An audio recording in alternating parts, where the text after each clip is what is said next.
Now on Midday, we're following two separate crashes in Salt Lake City. What we know about the two pedestrians hit by drivers this morning. We're solving conflict through pulling the trigger and firing a weapon.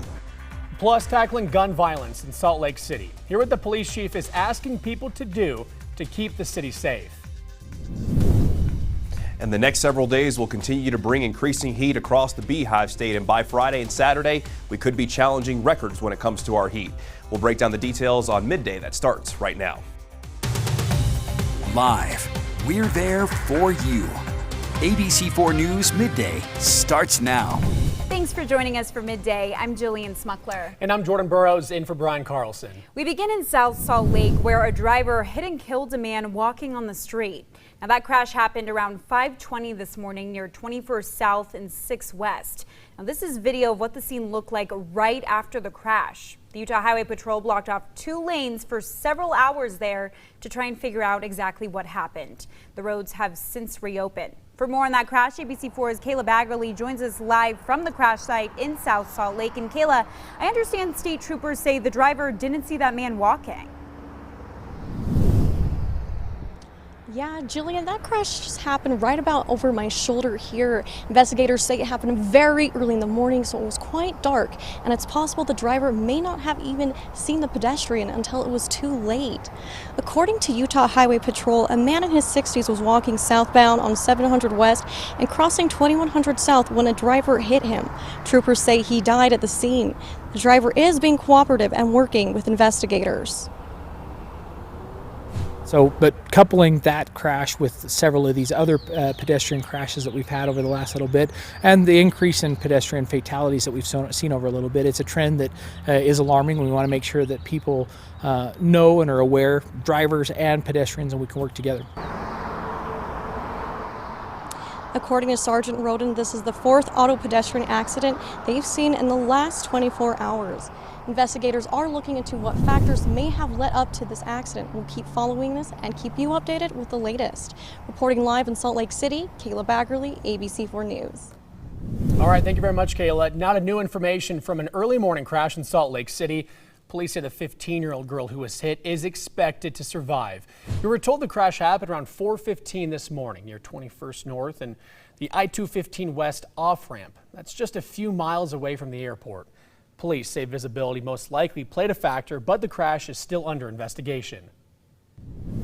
In Ogden, police arrest a man accused of sexually abusing a child that his mother was babysitting. According to arrest records, 29-year-old Louis Herita sexually assaulted a boy inside their family home. Police say the victim told them Herita would force him to engage in sexual activity. We're told a medical examination matched the victim's claims. Now, Herita is in the Weber County Jail facing several charges. And turning to Utah's wildfire season, a new fire is burning in Juab County. Firefighters say the Dutson fire sparked along I-15 yesterday near the city of Mona. Crews say a car dragging chains started this fire. Now, fortunately, they were able to get a handle on it fairly quickly, but they are reminding drivers to secure your chains before taking off.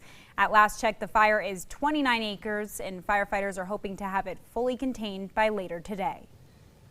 Firefighters say cars are one of the top causes for wildfires in Utah. Utah Forestry Fire and State Land says last year nearly 200 of the human-caused fires were started by a car. Fire officials say driving over tall grass, dragging chains, worn-out brake pads, and faulty catalytic converters are all common causes of wildfires in Utah. Last year's 3,000-acre wildfire in Parley's Canyon was caused by a driver dragging their catalytic converter. If it's 600 degrees and it goes into grass and the fuel moisture in the grass is low enough that it's combustible at 500 degrees, then that spark will start that fire. Firefighters say one of the best things you can do to prevent wildfires is to maintain your car regularly. All right, let's get a check of your weather. We know down in southern Utah, 100-degree plus weather, 90-degree weather in Salt Lake City. The fire risk, what's that looking like, Thomas? Well, the fire risk is going to be with us more or less through the rest of this week, and it could increase even more by the time we get into your Saturday and Sunday, especially down in southern Utah. So continue to be mindful of that fire risk, but today it's going to be a toasty one, and that's even with some high cirrus clouds that have moved in our Colonial Flag ABC4 News studio. It's still a very pretty view nonetheless. Meanwhile, as we travel down into southern Utah, barely a cloud in the sky from Cedar City, Southern Utah University camera network there. And right now we're sitting at 80 degrees already in Salt Lake City. It's midday and it's already 80 degrees, and that's where we should be for a daytime high. 84 degrees in Cedar City, already 92 degrees in St. George. In St. George, you only dropped to the middle 70s during the overnight. So it's been pretty warm, and that's going to continue. And as we go throughout the next few days in Salt Lake City, we'll go from 90 degrees this afternoon to 93 tomorrow, 95 on Friday. Likely going to be even hotter on Saturday. Then down in St. George, 102 this afternoon, and then climbing to 105 on Friday. And by Friday in lower Washington County, we'll see an excessive heat watch go into effect. So the heat's going to continue to build into this upcoming weekend, but a cold front looks like it's going to arrive Sunday into Monday. But we'll have a full look at your forecast coming up in just a few minutes. All right, thank you, Thomas. Now to an update on that deadly shooting in a Salt Lake City apartment. Police now say they believe it started as an attempted robbery. It happened Monday night near 17th South and Redwood Road. Police say several people left the scene in separate cars. They found some of those cars, one of them on 11th South Redwood Road and the other near South Temple and Redwood Road.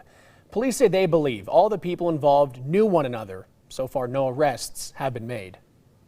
Now, in the wake of that shooting, Salt Lake City police say officers are working around the clock to address gun violence. Police Chief Mike Brown says there's been 30 robberies and 60 aggravated assaults involving a gun this year. He also says there's been 28 drive-by shootings. Chief Brown says recently more guns are ending up in the wrong hands. The last 2 years, more guns have been sold in this city and across the country than in recent history. More guns sold, more guns stolen in burglaries, in car prowls, more guns in the hands of people that shouldn't have them.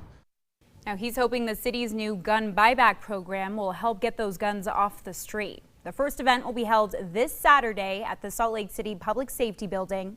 We're told the first 200 people to turn in their guns will receive up to $100.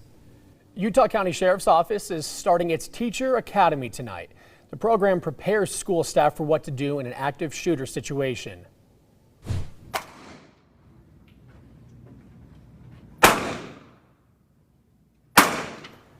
The Sheriff's Office says it has around 40 school staff members participating in the 6-course academy. Staff members range from teachers, janitors, and school counselors.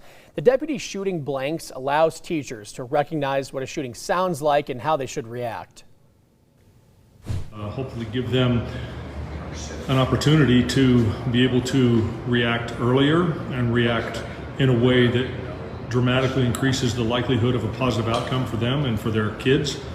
You just heard from Sergeant Spencer Cannon. He says the class hopes to give teachers a better sense for what feelings they could have during an active shooter situation. In politics, a Utah state senator is pushing to have same-sex marriage codified into law. Senator Derek Kitchen is introducing a bill to formally remove the state's ban on same-sex marriage from Utah law. This comes after a leaked Supreme Court draft opinion suggests the court could overturn the federal right to an abortion. Kitchen is now preparing for what he calls the worst-case scenario. The fact that reproductive health care is being possibly taken away from half of our population, we should all be worried about our other fundamental rights that have been obtained to the courts over the last decade or so. He says codifying same-sex marriage into law will ensure protections for all couples in Utah, regardless of Supreme Court rulings. Meanwhile, President Biden signs a bill to rename the Provo Veterans Center after a Utah World War II hero. Utah Senator Mike Lee sponsored the bill to rename the center in honor of Colonel Gail S. Halverson. Now, Halverson died earlier this year and became a symbol of hope during the war. He flew a plane dropping candy to German children in towns devastated by the war, earning him the nickname the Candy Bomber. Several people in Murray, including an off-duty nurse, are being recognized for their life-saving work. This morning, we're getting a look at some incredible body cam footage of them doing just that. It happened when Darren Ewell went into cardiac arrest while playing on the baseball field, but that's when Danya Topham, an off-duty nurse with Intermountain Healthcare, rushed the field to help.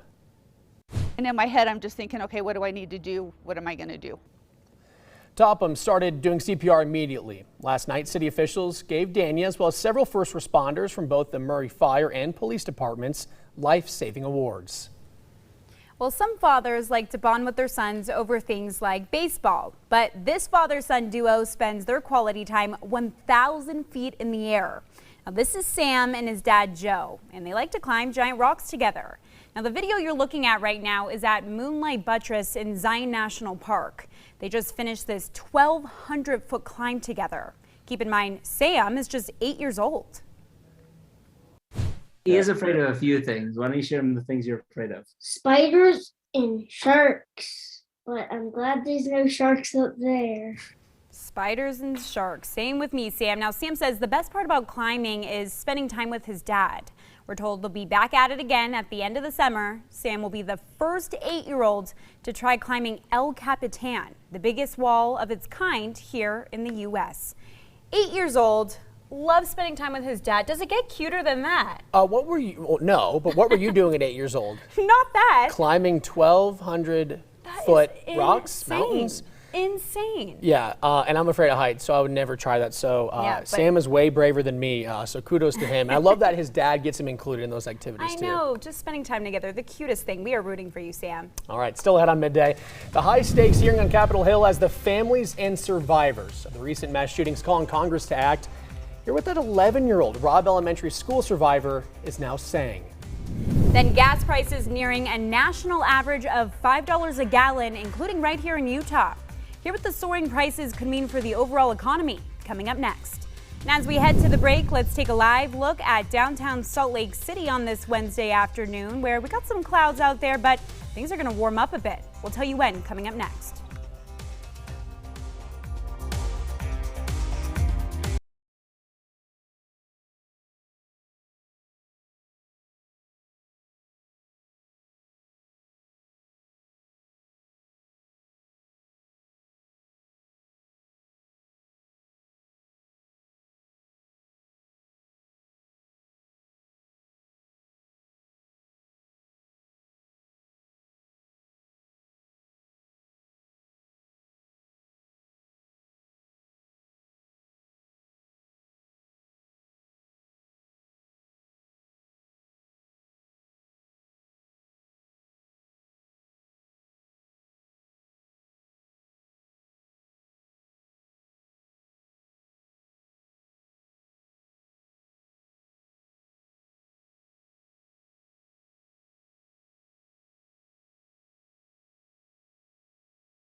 Time now for Utah's most accurate forecast with Thomas Keyboy. Weather rates certified 11 years in a row. Good afternoon, Utah. Happy Wednesday. We are halfway to the weekend. High pressure is going to be controlling our weather from now more or less through Saturday before we start to see some changes going into Sunday. But this is going to result in a dry pattern and soaring temperatures. The fire concerns will continue down in southern Utah, but those are likely going to be amplified even more by the time we get into this upcoming weekend. So there's a lot to go over, but let's go ahead and start off with a couple of nice views across the area after we show you the satellite and radar. I got ahead of myself there for a second. We've seen some high clouds filter in, but all the moisture that has been to our west has more or less been eaten up by dry air that we currently have over us, and the high pressure, again, that's going to be holding fast as we go from today, tomorrow, also into Friday and Saturday. Here's the view from Sundance. This is a nice view. You got those high cirrus clouds, and we're really not seeing that much snow left up on Timpanogos, and by the end of this week, There really might not be much snow left on top of Timpanogos. Then at Canyonlands, just one tiny cloud way off in the distance. And if you're going to be going for a hike in our national parks here over the next few days, make sure that you pack the hydration because it is going to be quite toasty. Today we'll see a daytime high of 90 degrees in Salt Lake City. So most of us along the Wasatch Front will see those daytime highs climbing into the upper 80s to around 90 degrees. Even Logan gets to the lower 80s at 83. Park City will likely climb to 80 degrees as well. Partly cloudy to partly sunny skies in the northern half of the state. And by the time you get down south, we'll see mostly sunny skies. 98 for a high in Moab and 102 in St. George. You don't need me to tell you that it's hot down in St. George, but that heat's only going to be increasing down in St. George over the next couple of days thanks to that high pressure really establishing itself over the Four Corners region. Saturday likely going to be the hottest day that we're going to see over the next several days. But going from Saturday into Sunday, a low pressure comes in from the Pacific Northwest. Ahead of this front, we're still going to be very much on the warm and toasty side of things, but those winds will be increasing down in southern Utah, so that fire risk would really be increasing from Sunday into Monday. But from Monday into Tuesday, we're going to have a chance for some wet weather, predominantly in the northern 2/3 of the state, and temperatures will finally start to ease down a little bit. We'll get some relief for the early half of next week. But in the meantime, before that system arrives, I'll just play through the future cast here from today, tomorrow, into Friday. Just mostly sunny skies during the day, mostly clear skies at night, and the chance of any wet weather definitely staying on the low side. And in Salt Lake City, we'll see that daytime high go from around 90 degrees today to the middle 90s by Friday, and then possibly upper 90s by Saturday. And the record high on Saturday, 98 degrees. Will be in record territory on Saturday before that temperature starts to come down Sunday into Monday. But down in St. George, as I mentioned, that temperature will continue to increase. An excessive heat watch will be going into effect from Friday afternoon through Saturday evening in lower Washington County. Daytime highs will range anywhere between 104 and 108. It's going to be dangerously hot. Be mindful of the heat and the ongoing fire risk. And with those winds increasing ahead of that system coming in on Sunday, there will be that increasing fire risk as well. And the Storm Prediction Center has already highlighted a good chunk of southern Utah where critical fire conditions will be likely by Sunday. So we'll be keeping a close eye on that as well. And St. George will go from 102 today to 105 by Friday, 107 on Saturday. But by Monday into Tuesday, once the cold front moves through, there will be at least a little bit of relief. Then along the Wasatch Front, we go from low 90s today to the upper 90s by our Saturday. Still going to be in the 90s on Sunday, but we'll introduce a slight chance for some wet weather, and daytime highs will be dialing back into the 70s Monday into Tuesday. If you want to stay on top of your weather, though, all you have to do is download the Pinpoint Weather app. Go to the Apple App Store, Google Play. It's free. Or all you have to do is scan the QR code right there on your screen. Thank you, Thomas. Now to Washington, D.C., where survivors and family members of the victims in recent mass shootings are testifying on Capitol Hill. They are demanding Congress take action to pass gun control legislation. ABC's Ika Chachi has the latest. Today, lawmakers on Capitol Hill listening to the families and survivors of the massacres in Buffalo and Uvalde, pleading with them to do something. Today, we will examine the destruction and heartbreak that gun violence is causing across our country. Family members like Zenata Everhart, whose son was shot and injured at the mass shooting in Buffalo. I continuously hear after every mass shooting that this is not who we are as Americans and as a nation. Hear me clearly. This is exactly who we are. And survivors like 11-year-old Maya Cirillo, who survived the attack at Robb Elementary by covering herself in her classmates' blood and playing dead. I got my teacher's phone and called 911. What did you tell 911? I told her that we need help. I come because I could have lost my baby girl. Also testifying, Dr. Roy Guerrero, Uvalde, Texas's only pediatrician, who was at Uvalde Memorial Hospital, describing the carnage he witnessed that day. I know I will never forget what I saw that day. Now, all focus is on Congress, which is feeling pressure from constituents and actor Matthew McConaughey to pass meaningful gun control legislation that might prevent similar attacks. Last week, President Biden calling on lawmakers to do something, asking for a ban on assault weapons and high-capacity magazines. If not, he says Congress should raise the purchasing age from 18 to 21. Today, House Democrats bringing the Protect Our Kids Act to the floor for a vote. A group of bipartisan senators is working on a framework, but it'll likely be far more limited. For example, some Republicans have signaled that they wouldn't support raising the age limit to buy an assault rifle from 18 to 21. Ika Chachi, ABC News, Capitol Hill. In national news, new video captures the terrifying moment a man pushes a woman onto the subway tracks in New York City. Now, we do want to warn you, it may be disturbing. 30-year-old Theodore Ellis, seen in this video right here, bear hugging that woman before throwing her onto the tracks. Watch that again. Unfortunately, witnesses helped her get back onto the platform before the next train rolled in, but she does have a broken collarbone along with cuts and bruises to her head. Police say the attack was unprovoked and the two of them don't know each other. Ellis is facing assault and reckless endangerment charges. In international news, Russia is claiming a victory in Ukraine as fighting rages all over the Donbas region. Ukraine's President Vladimir Zelensky saying that a stalemate with Russia is not an option. The Defense Ministry says it's been able to connect the country through the Donbas region down to Crimea, which was annexed back in 2014. The Russian tactic is endless bombardment of civilian areas, which is very hard to defend against. On Tuesday alone, officials say the bombardments killed at least 3 people and injured 6. In consumer news, Americans are spending $700 million more on gas every day than they were at this time last year. And there's no relief in sight due to the soaring demand overseas and supply concerns due in part to the war in Ukraine. Now, on Capitol Hill yesterday, the U.S. Treasury Secretary called the inflation we're seeing, quote, unacceptable. She also pushed back against those who blame the Biden administration's spending policies for fueling today's inflation. In designing a policy, there are various risks that need to be taken into account. Of course, inflation was one of them, but the overwhelming risk was that Americans would be scarred by a deep and long recession. Meanwhile, we're fast approaching a national average price of $5 per gallon. And here in Utah, it's just under that at $4.99. Some of Utah's cities are topping a nationwide list for fastest growing communities.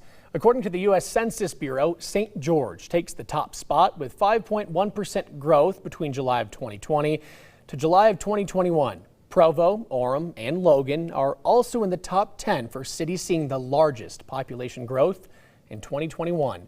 Utah County is the 10th fastest growing county, adding nearly 22,000 people last year.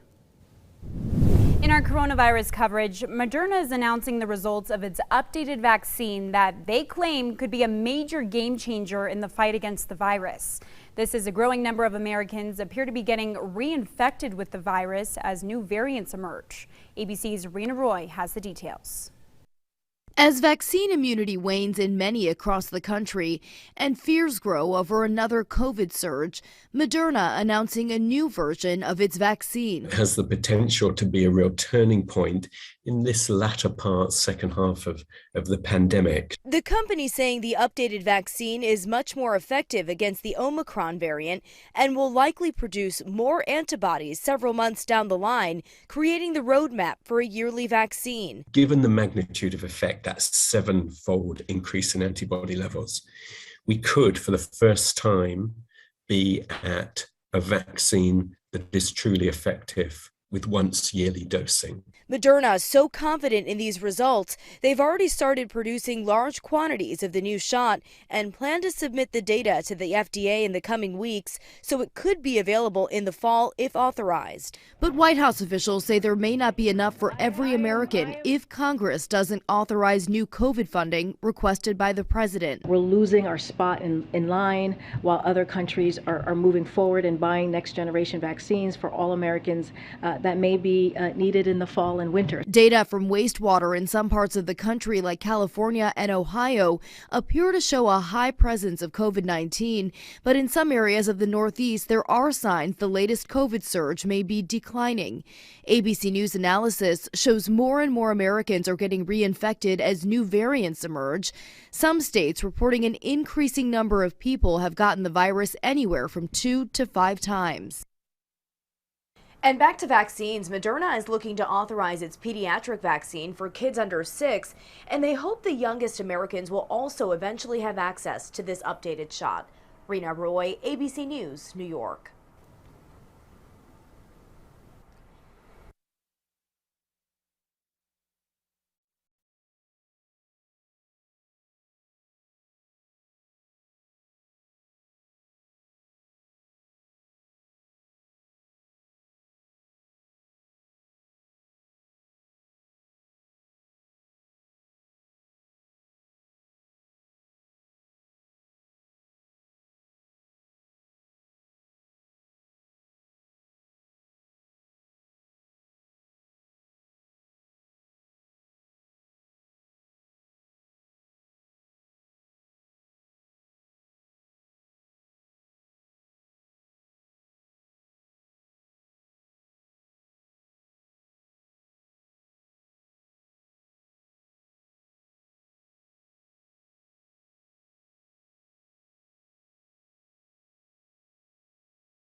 Finally on Midday, for all you cheese lovers out there. You say cheese? That's us, baby. That's You us better down not here. like this one. This is nasty. George, are you a Velveeta- cheese lover? George loves cheese.